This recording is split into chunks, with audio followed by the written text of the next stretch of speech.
Subscribe करें super Taylor channel को और प्रेस करें इस बेल आइकॉन को ताकि आगे आने वाले वीडियो के नोटिफिकेशन आप तक समय पर पहुंच सके। हेलो दोस्तों, सुपर टेलर चैनल में आपका एक बार फिर से स्वागत है। आज की इस वीडियो में हम सीखने वाले हैं नैरो फिटिंग पैंट की कटिंग किस तरह से की जाती है। तो चलिए दोस्तों, सबसे पहले आप यहां पर पैंट का मेजरमेंट देखकर इसे नोट कर लीजिए। लेंथ मीन्स लंबाई का मेजरमेंट है 37 इंच, वेस्ट मीन्स कमर का मेजरमेंट है 30 इंच, हिप मीन्स सीट का मेजरमेंट है 34.5 इंच, थाई मीन्स जांग का मेजरमेंट है 21.5 इंच, नी मीन्स घुटने का मेजरमेंट 16.5 इंच और बॉटम का मेजरमेंट 12.5 इंच। तो चलिए दोस्तों, यहाँ पर हमने इस पैंट की कटिंग करने के लिए 120 सेंटीमीटर कपड़ा लिया है, जिसकी मदद से आज की वीडियो में हम आपको बहुत ही आसान तरीके से नैरो फिटिंग पैंट की कटिंग करना बताएंगे। तो चलिए दोस्तों, यहाँ पर हमने पैंट की कटिंग करने के लिए कपड़े को डबल फोल्ड करते हुए और उल्टा करते हुए जमा लिया। दोस्तों, मार्किंग हमेशा उल्टे कपड़ों पर की जाती है, इसलिए हमने यहाँ पर कपड़े को उल्टा कर जमाया है। दोस्तों, हम दोनों फ्रंट की कटिंग हाथ में करते हैं, तो आप देख सकते हैं यहाँ पर हमने कपड़े को डबल फोल्ड करते हुए जमाया है। तो चलिए दोस्तों, अब मार्किंग किस तरह से की जाती है हम यह समझ लेते हैं। तो आप हमारे वीडियो को लास्ट तक ज़रूर वॉच करिए ताकि आपको कटिंग समझने में किसी प्रकार की कोई प्रॉब्लम ना हो। तो चलिए दोस्तों, मार्किंग की शुरुआत सबसे पहले हम नीचे से करते हैं। तो सबसे पहले आप सीधे स्केल की मदद से एक मार्किंग कर ले, जिससे जो भी रेशेदार कपड़ा है वो कटिंग होने के बाद हट सके। तो देखिए दोस्तों, यहाँ पर हमने सीधे स्केल की मदद से एक मार्किंग कर ली है। अब नॉर्मली जो हम बॉटम फोल्डिंग मार्जिन लेते हैं वो लेते हैं 2.5 इंच पर। तो यहाँ पर हम इंची टेप की मदद से 2.5 इंच मेज़र कर लेंगे और बॉटम फोल्डिंग मार्जिन के लिए मार्किंग कर देंगे। तो देख सकते हैं यहाँ पर दोस्तों, हमने बॉटम फोल्डिंग मार्जिन के लिए 2.5 इंच पे मार्किंग कर लिया। अब इसे सीधे स्केल की मदद से इस मार्किंग को आगे बढ़ा लेंगे। इसके बाद दोस्तों, लंबाई का मेजरमेंट आपने नोट किया होगा 37 इंच था। हाफ इंच हमारा सिलाई मार्जिन में जाएगा, इसलिए हम यहाँ पर हाफ इंच बढ़ाते हुए ऊपर वाली मार्किंग से 37.5 इंच पर टेप को रखेंगे। 37 इंच एक्चुअल मार्किंग थी हमारी लेंथ की, और आधा इंच हम बढ़ाकर 37.5 इंच पर इस तरह से टेप को रखेंगे। और ऊपर 1.5 इंच का बेल्ट आएगा, इसलिए हम यहाँ पर 1.25 इंच कम करते हुए लंबाई के लिए मार्किंग करेंगे। इसके बाद दोस्तों, हिप का मेजरमेंट 34.5 होने के कारण हम टेप को ऊपर वाली मार्किंग पर इस तरह से रखेंगे। ये देखिए, यहाँ से आपको टेप को रखना है और 34.5 का 1/4 हो जाएगा 8.5 इंच और 1 सूत। तो देखिए, यहाँ पर आप 8.5 इंच और 1 सूत पर मार्किंग कर ले। हिप का 1/4 कर आप इस तरह से मार्किंग कर ले। अब दोस्तों, जब बेल्ट फिट होगा तो आपका जो लटक का मेजरमेंट है वो 9.25 इंच कंप्लीट हो जाएगा। तो चलिए दोस्तों, इस तरह से हमने लटक की मार्किंग किस तरह से की जाती है आपको समझाने की कोशिश की है। अब यहाँ पर घुटने की मार्किंग करने के लिए हम यहाँ पर लटक से लेकर मोरी के बीच की डिस्टेंस को मेज़र कर लेते हैं। 27.5 इंच है। हाफ करने पर जाएगा 14.25 इंच, और 5 इंच नॉर्मल हम माइनस करते हैं हमेशा की तरह। तो इस तरह से 9.25 इंच पर हमने घुटने के लिए मार्किंग कर दी है। आई थिंक दोस्तों, आपको समझ में आया होगा कि हम किस तरह से लंबाई के लिए, लटक के लिए और घुटने के लिए मार्किंग करते हैं। अब दोस्तों, इन सभी मार्किंगों को आप 1 बाय 1 सीधे स्केल की मदद से इस तरह से आगे बढ़ा लें। दोस्तों, अगर अब तक आपने हमारे वीडियो को हमारे चैनल को सब्सक्राइब ना किया हो तो प्लीज़ आप हमारे चैनल को सब्सक्राइब करें और पास में जो बेल आइकन है उसे प्रेस करना ना भूलें। तो चलिए दोस्तों, यहाँ पर हम अब जांग की मार्किंग किस तरह से करेंगे आपको बता देते हैं। तो जांग वाली मार्किंग से आप बिल्कुल कोर के पास से एक मार्किंग करें, और जांग का मेजरमेंट था 21.5 इंच। तो आप 21.5 इंच का हाफ़ कर ले। आपने नोट किया होगा दोस्तों, जांग का मेजरमेंट था 21.5 इंच, इसका हाफ़ कर ले। तो हाफ़ करने पे आ जाएगा 11.25 इंच। तो आप इस तरह से 11.25 इंच पे मार्किंग कर ले और 2.25 इंच अंदर एक मार्किंग कर ले। अब दोस्तों, इस 11.25 इंच का आप हाफ़ कर ले, तो आ जाएगा 5.5 इंच से 1 सूत कम। तो दोस्तों, आप 5.5 इंच से 1 सूत कम कर ले। तो चलिए दोस्तों, आपने यहाँ पर देखा हमने 11.25 इंच का हाफ़ कर लिया है, जो आया है करीब 5.5 इंच से 1 सूत कम पर। तो यहाँ पर हमने इस तरह से 5.5 इंच से 1 सूत कम पर पेंट की सेंटर मार्किंग के लिए मार्किंग कर ली है। दोस्तों, इसी तरीके से आप घुटने की मार्किंग में भी सेंटर मार्किंग कर ले, जो आप 5.5 इंच से 1 सूत कम पर करना है। सेम एज इट इज़ आपको मोरी की मार्किंग में भी इसी तरीके से सेंटर मार्किंग को कर लेना है। अब दोस्तों, आप इन सेंटर मार्किंग को सीधे स्केल की मदद से पूरे फ्रंट में ऊपर से नीचे तक मार्किंग कर ले। तो आप देख सकते हैं दोस्तों, यहाँ पर हमने जो सेंटर मार्किंग की है उसे हम सीधे स्केल की मदद से मिलाते हुए इस मार्किंग को ऊपर तक बढ़ा रहे हैं। दोस्तों, इस मार्किंग को करने के बाद हम समझेंगे कि इस मार्किंग का यूज़ करते हुए हम घुटने की और मोरी की मार्किंग को किस तरह से करते हैं। तो चलिए दोस्तों, मेज़रमेंट में आपने देखा होगा कि जो मोरी का मेज़रमेंट था 12.5 इंच था, हाफ़ करने पे आ जाएगा 6.25 इंच। दोस्तों 6.25 इंच का हाफ़ करने पे आ जाएगा 3 इंच और 1 सूत। तो आप इस तरह से 3 इंच और 1 सूत सेंटर मार्किंग पर रखें और 6.25 इंच मोरी के लिए मार्किंग कर दें। दोस्तों घुटने का मेज़रमेंट 16.5 इंच था, हाफ़ करने पे आ जाएगा 8.25 इंच और 8.25 इंच का अगेन हाफ़ करें तो आप 4 इंच और 1 सूत सेंटर मार्किंग पर रखें और इस तरह से 8.25 इंच पर आप घुटने के लिए मार्किंग कर दें। तो आपने देखा दोस्तों हमने यहाँ पर किस तरह से घुटने की और मोरी की मार्किंग की है। अब चलिए दोस्तों, इसके बाद हमें पेंट का फिटिंग शेप देना है। तो पेंट का फिटिंग शेप आपको किस तरह से देना है हम आपको समझा देते हैं। तो दोस्तों फिटिंग शेप देते हुए आप स्केल का सबसे ज़्यादा इंपॉर्टेंस रहता है। तो आप याद रखिए कि हम यहाँ पर घुटने से लेकर मोरी तक की मार्किंग को हम सीधे स्केल की मदद से मिलाते हैं। और दोस्तों आज की कटिंग में हम आपको हल्का सा चेंज करते हुए बताएंगे। जो हमें नॉर्मल फिटिंग पेंट में तो हम जो चेंज नहीं करते, पर जब आपकी ज़्यादा फिटिंग पेंट आ जाती है या फिर लोवेस्ट पेंट आ जाती है तो आपको ये चेंज करना ज़रूरी हो जाएगा, कंपलसरी हो जाएगा। तो चलिए आपको क्या चेंज करना वो आपको आगे समझ में आएगा। फिलहाल आप यहाँ पर घुटने से लेकर मोरी तक की मार्किंग को सीधे स्केल की मदद से मिला लें। तो देखिए दोस्तों, हमने यहाँ पर इस मार्किंग को मिला लिया है। अब आप घुटने से लेकर मोरी तक की बीच की डिस्टेंस को मेज़र करें। तो देखिए दोस्तों, यहाँ से हम मोरी तक की बीच की डिस्टेंस को मेज़र करेंगे। करीब आ रहा है 8.5 पौने 19 इंच। तो आप इसका हाफ़ कर ले तो आ जाएगा 9.5 इंच से 1 सूत ज़्यादा। तो देखिए यहाँ पर हमने इस तरह से सेंटर मार्किंग कर ली है इनकी और इसे भी हम सीधे स्केल की मदद से मिला लेते हैं। तो दोस्तों इतनी मार्किंग करते हुए आप इसे छोड़ दीजिए। अब चलिए हम यहाँ पर घुटने से लेकर जांघ तक की मार्किंग को राउंड शेप की मदद से मिला लेते हैं। तो आप राउंड स्केल ले लीजिए। राउंड स्केल को आपको इस तरह से जांघ की मार्किंग से लेकर घुटने की मार्किंग को मिलाते हुए आपको राउंड स्केल की मदद से शेप दे देना है। ये देखिए इस तरह से आप शेप दे दीजिए। तो चलिए दोस्तों, दूसरी तरफ भी हम इसी तरीके से राउंड स्केल की मदद से मार्किंग कर लेंगे।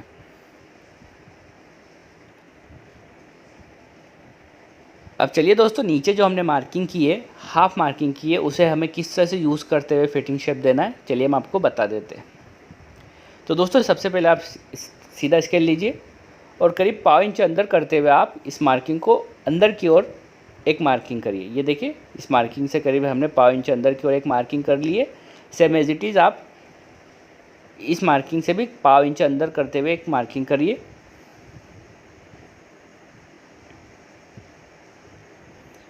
ये देखिए दोस्तों, इस तरह से आपने देखा हमने 1.5 इंच अंदर करते हुए एक मार्किंग कर ली है। अब दोस्तों आपको राउंड स्केल लेना है और जांघ वाली मार्किंग से आपको करीब यही राउंड शेप में इस तरह से 1.5 इंच अंदर करते हुए राउंड शेप दे देना है। ये देखिए। तो दोस्तों ऐसा करने से जो लोवेस्ट पेंट की जो शेप है बहुत ही गुड लुकिंग होता है और पेंट की फिटिंग बहुत ही परफेक्ट होती है। तो इस तरह से आप हल्का सा 1.5 इंच अंदर करते हुए पेंट में फिटिंग शेप दें।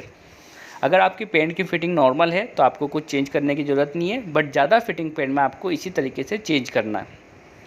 अब चलिए दोस्तों, ऊपर की मार्किंग किस तरह से करना है ये हम समझा देते हैं आपको। तो जब हमने 1.25 इंच अंदर की ओर मार्किंग की थी उसे हमें सीधा ऊपर बढ़ाना है। तो किस तरह से बढ़ाना है, बिल्कुल स्ट्रेट ना करते हुए हल्का सा आधा इंच अंदर स्केल को करते हुए आपको इस मार्किंग को ऊपर बढ़ा लेना है।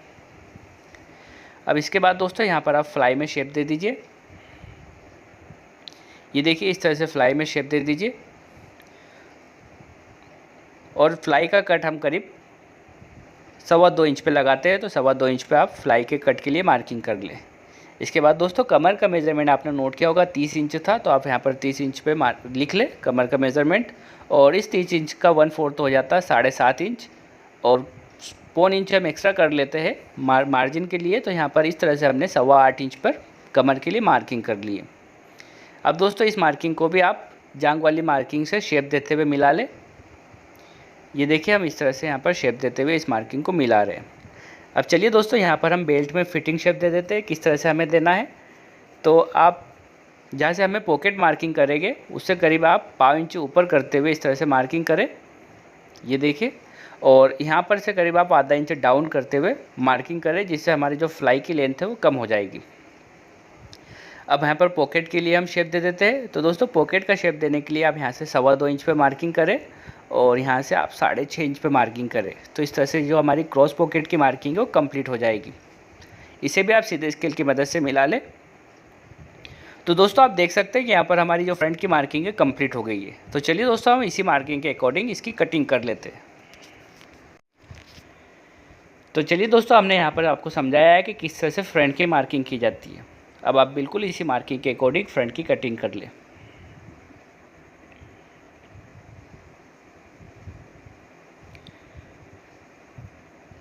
दोस्तों अगर आप हमारे YouTube चैनल पर नए हो या आपने अब तक हमारे चैनल को सब्सक्राइब ना किया हो तो प्लीज़ आप हमारे चैनल को सब्सक्राइब करें और पास में जो बेल आइकन है उसे प्रेस करें ताकि आगे आने वाले सभी लेटेस्ट वीडियो की नोटिफिकेशन आप तक समय पर पहुंच सके। दोस्तों फ्रंट की कटिंग होने के बाद हम समझने वाले हैं कि बैक की कटिंग हम कहाँ से और किस तरह से करते हैं। तो बहुत ही आसान तरीके से हम आपको बैक की कटिंग भी करना बताएंगे। तो आप हमारे वीडियो को लास्ट तक ज़रूर वॉच करिए ताकि आपको कटिंग समझने में किसी प्रकार की कोई प्रॉब्लम ना हो। दोस्तों अगर आपको कटिंग समझने में किसी प्रकार की कोई प्रॉब्लम आ रही हो तो आप हमें कमेंट कर बताएं। डेफिनेटली हम नेक्स्ट वीडियो में आपकी प्रॉब्लम को दूर करने की कोशिश करेंगे। तो चलिए दोस्तों यहाँ पर हम पॉकेट के लिए कट लगा लेते हैं और फ्लाई के लिए कट लगा लेते हैं। अब हम समझ लेते हैं कि बैक की कटिंग हम किस तरह से करेंगे। तो चलिए दोस्तों बैक की कटिंग करने के लिए हम कपड़े को इस तरह से जमा लेंगे। दोस्तों आज की कटिंग करने में हम आपको हल्का सा चेंज करते हुए बता रहे हैं। नॉर्मल जो हमने अब तक आपको पैंट की कटिंग करना बताया है और बैक की कटिंग करना बताया है उसमें हमने ओपन एरिया को दूसरी तरफ रखा है, बट यहाँ पर हम ओपन हिस्से को हमारी तरफ रख रहे हैं। दोस्तों ऐसा करने से जो हमारा साइड का कपड़ा है वो भी हमारे पास ज़्यादा अवेलेबल हो जाएगा और जो आपकी पैंट है वो बिल्कुल स्ट्रेट कटिंग की हुई दिखाई देगी। तो आप इस तरह से यहाँ पर कपड़े को जमा लें। अब साइड से तो हमें कपड़ा बिल्कुल फ्रंट के बराबर ही जमाना होता है, तो आप इस तरह से साइड से बिल्कुल बराबर जमा लें। और अब हमें किस तरह से बैक की मार्किंग करना है, तो आप यहाँ पर जांघ की मार्किंग से करीब पाँव इंच डाउन करते हुए आगे बढ़ाएं और घुटने की और मोरी की मार्किंग को बिल्कुल एज इट इज़ आप बैक के कपड़े पर बढ़ा लें। ये देखिए। इसके बाद दोस्तों जब भी आप फिटिंग पैंट की कटिंग करें तो यहाँ पर मोरी के पास से आपको 1.5 इंच, घुटने के पास से यहाँ पर आपको 1.25 इंच और जांघ के पास से आपको 2.5 इंच एक्स्ट्रा करते हुए बैक की मार्किंग करना है। अब दोस्तों इसके बाद आपको क्रॉस पॉकेट पैंट की कटिंग करते वक्त पॉकेट के पास से बैक के कपड़े को करीब 1 इंच बढ़ा लेना होता है, क्योंकि जो हम बैक में जो सल देते हैं 1 इंच का, उसके लिए आपको यहाँ पर बैक को 1 इंच बढ़ा लेना होती है। और ऊपर से जो हमने 1.5 इंच बैक के कपड़े को एक्स्ट्रा करते बढ़ाया है उसे यहाँ पर आप राउंड स्केल का शेप देते हुए इस तरह से 1.5 इंच कपड़े को एडजस्ट करते हुए मार्किंग करें। अब दोस्तों कमर का 1/4 तो आपने देखा 7.5 इंच है, 1/2 इंच हमारा सिलाई में जाएगा 8 इंच और 1 इंच हम सल कर लेते हुए 9 इंच पर कमर के लिए मार्किंग कर देते हैं। इसके बाद दोस्तों 34.5 इंच हमारा हिप का मेज़रमेंट था, तो 8.5 इंच और 1 सूत हिप का मेज़रमेंट और 1 इंच एक्स्ट्रा करते हुए आप 9.5 इंच और 1 सूत पर हिप के लिए मार्किंग कर दें। दोस्तों नॉर्मली हम 1 इंच हिप में लूजिंग रखते ही है, इसीलिए हमने 1 इंच लूजिंग रखी है। इसके बाद आप इन दोनों मार्किंगों को सीधे स्केल की मदद से मिलाते हुए यहाँ पर हिप के लिए शेप दे दीजिए। दोस्तों ये शेप देना बहुत ही इंपॉर्टेंट है और आप शेप देते हुए ध्यान रखिए कि हम इसी मार्किंग के अकॉर्डिंग सिलाई लगाते हैं और ये जो हम मार्किंग कर रहे हैं इस मार्किंग के अकॉर्डिंग हम कटिंग करेंगे। हल्का सा मार्जिन लेते हुए हम यहाँ पर कटिंग करते हैं ताकि इन फ्यूचर हम कस्टमर की कमर को बढ़ा सकें। तो देखिए दोस्तों यहाँ पर हमने अच्छे तरीके से शेप दे दिया है और करीब आप 2.5 इंच एक्स्ट्रा ऊपर से रखते हुए यहाँ पर मार्किंग कर लें। अब दोस्तों जो हमने जांघ के पास से 2.5 इंच बढ़ाया है और घुटने के पास से 1.25 इंच बढ़ाया है उसे हम यहाँ पर राउंड स्केल की मदद से मिलाते हुए मार्किंग कर देंगे। ये देखिए इस तरह से। अब इसके बाद यहाँ पर आप सीधा स्केल लीजिए। उससे पहले जो हमने हाफ करते हुए मार्किंग की थी वहाँ से आपको किस तरह से आधा इंच पाव इंच अंदर करते हुए मार्किंग करना है। जिस तरह से हमने बैक में फ्रंट में पाव इंच अंदर करते हुए मार्किंग की थी एज इट इज़ हम यहाँ पर बैक में भी करने वाले। तो देखिए इस मार्किंग से आप पाव इंच अंदर मार्किंग करते हुए मोरी तक मार्किंग करें। इसके बाद आप राउंड स्केल लेते हुए इस मार्किंग को मिलाते हुए मार्किंग कर लें। ये देखिए पाव इंच अंदर करते हुए आप इस मार्किंग को मिलाते हुए मार्किंग करें जिससे आपका पैंट का शेप बेहतर हो सके।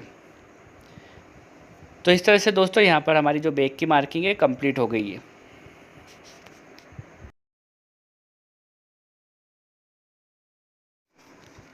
तो चलिए दोस्तों यहाँ पर हमने बैक की मार्किंग कर ली है। अब इसी मार्किंग के अकॉर्डिंग हम बैक की कटिंग कर लेते हैं।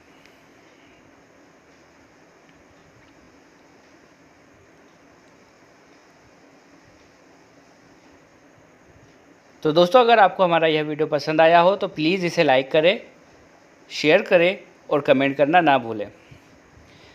दोस्तों कमेंट कर ज़रूर बताएं कि आपको हमारा ये वीडियो कैसा लगा। अगर आपको कटिंग समझने में किसी भी प्रकार की कोई प्रॉब्लम आई हो तो प्लीज़ आप हमें कमेंट कर बताइए, ताकि नेक्स्ट वीडियो में हम आपकी प्रॉब्लम को दूर करने की कोशिश कर सकें। अगर आप पेंट स्टिचिंग का वीडियो देखना चाहते हैं तो हमने पेंट स्टिचिंग की वीडियो की लिंक डिस्क्रिप्शन बॉक्स में दे दी है। आप वीडियो लिंक पर क्लिक कर पेंट स्टिचिंग का वीडियो देख सकते हैं। तो दोस्तों हमने आज की वीडियो में कोशिश की है कि आपके लिए बहुत ही आसान तरीके से पेंट कटिंग का वीडियो बना सके। तो दोस्तों आज के इस वीडियो में इतना ही। Thanks for watching.